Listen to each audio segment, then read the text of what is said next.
আসসালামু আলাইকুম। প্রথমেই দেখবেন সংবাদ শিরোনাম।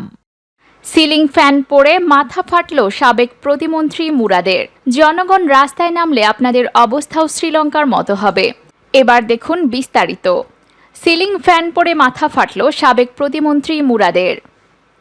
মাথায় সিলিং ফ্যান পড়ে আহত হয়েছেন বহুল আলোচিত সাবেক তথ্য সম্প্রচার প্রতিমন্ত্রী মুরাদ হাসান। বৃহস্পতিবার রাতে জামালপুরের সরিষাবাড়ী উপজেলার আওনা ইউনিয়নের দৌলতপুর নিজ বাড়িতে এই দুর্ঘটনার শিকার হন তিনি। দুর্ঘটনায় সাবেক প্রতিমন্ত্রীর কপাল ফেটে গেছে। এই সংসদ সদস্যের কপালে 3টি সেলাই দেওয়া হয়েছে। বর্তমানে তিনি নিজ বাড়িতে চিকিৎসকের পর্যবেক্ষণে রয়েছেন। এই তথ্য নিশ্চিত করেছেন উপজেলা স্বাস্থ্য কমপ্লেক্সের আবাসিক মেডিকেল অফিসার দেবাশিস রাজবংশী। শুক্রবার দুপুরে তিনি জানান, শুনেছি বৃহস্পতিবার রাতে বাড়ির বৈঠকখানায় নেতাকর্মীদের সঙ্গে আলোচনা করছিলেন ডক্টর মুরাদ হাসান।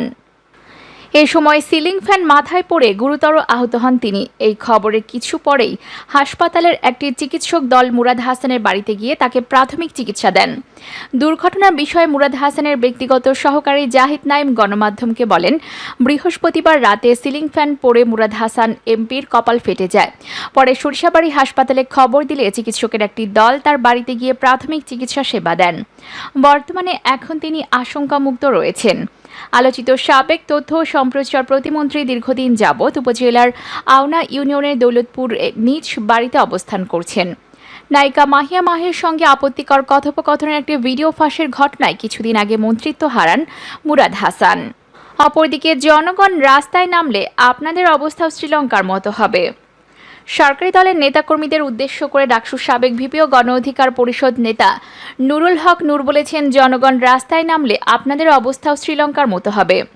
জাতীয় প্রেস ক্লাবের সামনে ভোজ্য তেল ও নিত্যপণ্যের দাম বৃদ্ধির প্রতিবাদে গণ অধিকার পরিষদে বিক্ষোভ সমাবেশে তিনি এসব কথা বলেন। নূর বলেন, একসময় শ্রীলঙ্কার উন্নয়নের ঢোল বেজেছে। আজ তাদের অবস্থা আপনারা দেখেছেন। আমাদের দেশের জনগণ ধৈর্য ধরেছে বলেই যে দেশ শ্রীলঙ্কার মতো হবে না তা ভাবার কারণ নেই। ডাকসুর সাবেক ভিপি বলেন, আজ যদি বাজার পরিস্থিতি পর্যবেক্ষণ করেন আপনারা দেখবেন মাসে নয় সপ্তাহে সপ্তাহে দাম বাড়ছে। হঠাৎ করে বাজার থেকে সয়াবিন তেল উধাও, এরপরে দাম বাড়তে থাকলো। তিনি বলেন, সারা দেশে অভিযান চালিয়ে একদিনে 3 লাখ লিটার অবৈধ মজুত রাখা সয়াবিন তেল আটক করেছে। কিন্তু আফসোসের বিষয় হলো একজন ব্যবসায়ীকে 73,000 লিটার সয়াবিন তেল ও 1,60,000 লিটার পাম অয়েল মজুত করার জন্য মাত্র 1 লাখ টাকা জরিমানা করা হয়েছে। সে যদি লিটার প্রতি 2 টাকাও লাভ করে তাতেও তো 1.5 লাখ টাকার মতো হয়ে যায়। এত কম জরিমানা তো হাস্যকর।